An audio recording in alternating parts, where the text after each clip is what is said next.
Today's first look guide to the brand new Battle of Dawn game mode coming to Age of Empires Mobile. Basically, what I've done is play it for the first time and then give you guys all the information you're going to need in this video. And that is including exactly what you need to do, the different classes in it, and honestly, why it's pretty fun to play because it is different to the Wonder Contest on Age of Empires Mobile. So with that, smash a like, comment, and subscribe, and let's dive into today's video.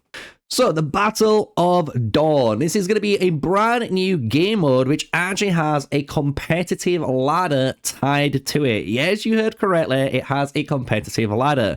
Anytime you start winning, you're going to get points as an alliance and climb up a rank. And this is going to give you more rewards in the later and later you keep playing this game mode. So what is a Battle of Dawn? You're probably wondering, right? So Battle of Dawn works exactly the same as the Wonder Contest in the setup. So you set up your intention, your days that you want to play, all the time zones. Then obviously the officers will create the different Legion teams for you.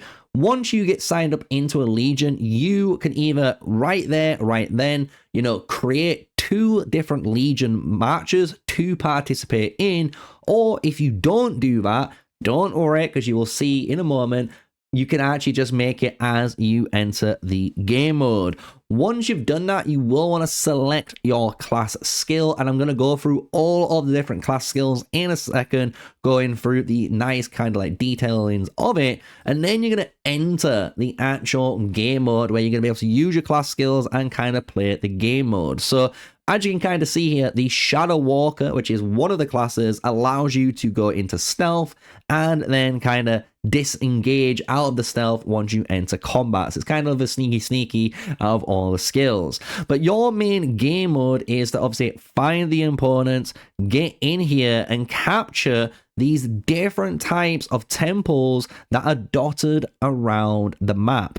Each of these temples will give you score per second to your team, and more importantly, they will give you all troop attack, all troop defense, or all troop health, right? You're gonna get one of the 3 buffs depending which temples you control. And the thing is, you need to occupy the temple in order to actually transport these relics. And that's kind of what's fun about the game mode, because these actual areas, these temples, there's I think 6 of them on 3 on each side, so there's 6 in total, which means they can flip at any given time. Even when you think you've caught one and you start to go to the center to help out your team, an enemy can just walk around and capture that. And that is just because of the way the map is laid out. So that's kind of the way the Battle of Dawn game mode works, in a nice kind of brief rundown through the kind of,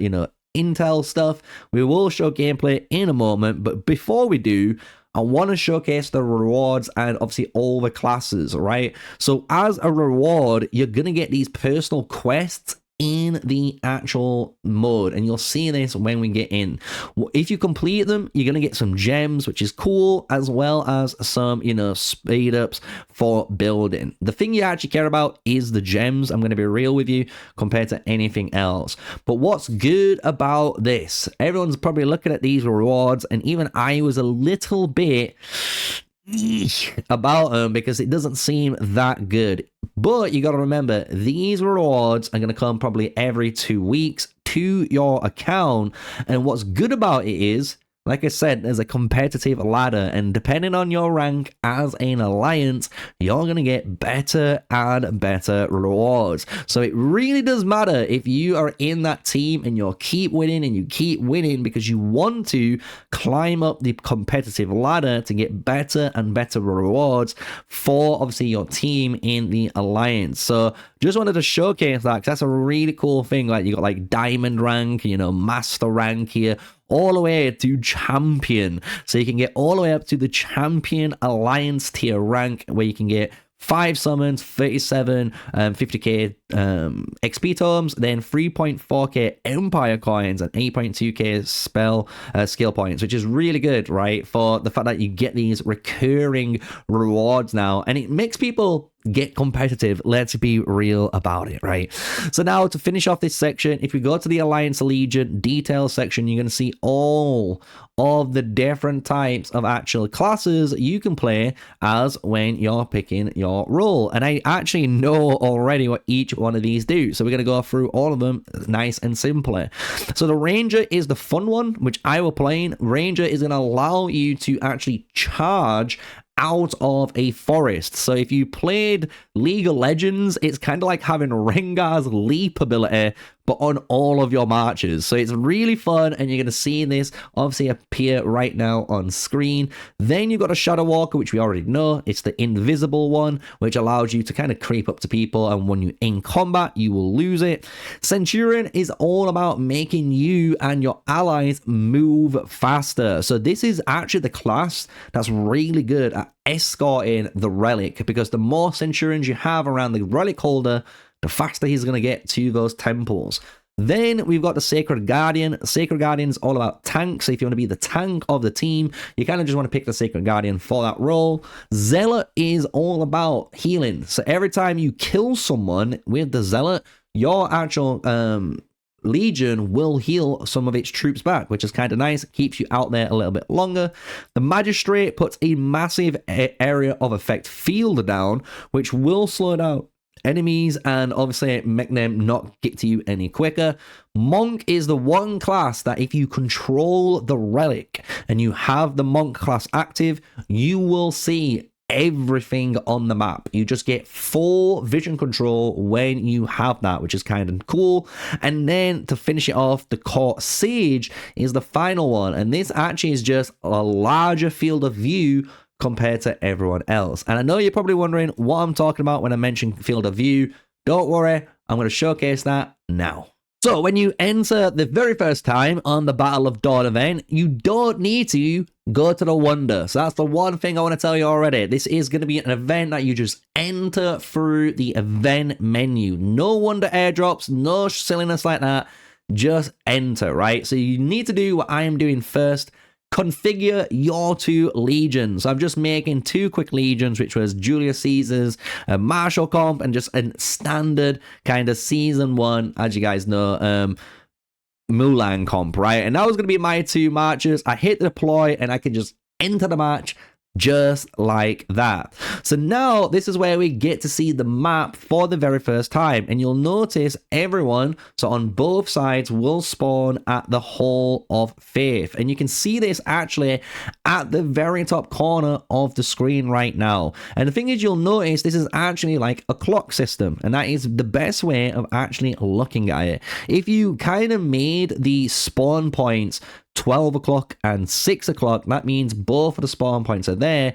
In the center is going to be the relic, and then you can see kind of at like 1 o'clock, at 3 o'clock, and then like at 5, you can see the 3 temples on the right side, and then the Moon, Frost, and the Gale Temple kind of at the, you know, good old 6, 9, and like 11 o'clock time zones, right? So that is where all of the different temples are on the map, and you can see it's a nice little sunflower map design, and it's on purpose because if you look very carefully, you can move all around here. So if we zoom out, you can see there's all these different paths right above me that you can just walk around to that temple. You don't need to walk to the center and then walk back up. You can just walk around. Also, there is a bunch of forests that you can see in the middle of each of these like dividing walls, which allows you to get around each of these segments really, really fast, right? So as you can see now, this is kind of what the whole game mode is about. You're going to be using your troops, your team to capture those temples, and in order to hold those temples, you're going to get score, go to the spire in the center, and that's where the relic will spawn. Bring the relic to any of the temples that you control, and you're gonna get some points. It's as easy as that, guys. Control a point, bring the relic to the point, and it is a very, very chaotic and fast game mode. So what we're going to do, just to make it a little bit more fun, a little bit more easy, I'm going to skip forward into some of the action so you can get a good feeling of what it looks like. So Here we are, gameplay started, we're in the fight, and you can see all of the different temples at the very top of the screen showcasing they're neutral, meaning no one controls them, right? And you can see exactly each symbol to which temple, so it's nice and easy to understand. Here in the middle, you can see the relic, it has a spawn timer, so we're gonna have to wait for that 2 minutes plus to get that trigger. But now we can kind of showcase my class ability. So if we kind of pause the footage here, you can see this little green line. And this green line is the charge of my march. So if anyone goes in that green line, I can instantly just appear on top of them really fast. And I recorded a really cool version of this with my Mulan that should pop up right about now for you guys to kind of experience, right? So that's kind of what the charge is in the Ranger class. So as you can see now, all you're going to be kind of doing is capturing these temples, capturing the points, and when you capture these points or capture these temples, you're going to earn at the very top points over time. And that's pretty much it. Then you're going to be fighting for control for the relic and bring that relic to these areas. If you are wondering, just a little bit of transparency here, the monsters that you're seeing on the side, because they are monsters, are bots, right? They're just bots. So you're about to see Julius Caesar here almost 1v20 all these bots. So it isn't me being the best player in the world. It's just because we're going against so many bots that are just not as strong as our account. So you can see here how much fun it really was to absolutely mincemeat all of these guys while my Julius Caesar just having a really good time, I'm gonna be honest, right? And this is what Battle of Dawn is all about, right? You're gonna be doing this, and at the same time, if you've not noticed, you're gonna be completing these quests directly above me. So as long as you occupy the temple twice, I'm gonna get that done. And if I get the relic and escort it for 30 seconds, I'm also going to get that one too. You can scroll up and down. Normally it's 3 or more quests depending on what you're going to be running as your class. One of them could be, for example, to capture 2 temples or 3 temples, just to give you a little bit more of an idea of what it is. So this is one thing which made me a little bit weird. I didn't know if it was just me bugging, but if you have the actual good old, relic here, you're gonna have to fight, but it doesn't look like you really deal that much damage. At the same time, I've got like 20 billion people all targeting me at the same time. So you can see how disgusting these bots really are. They are being filthy when it comes to playing,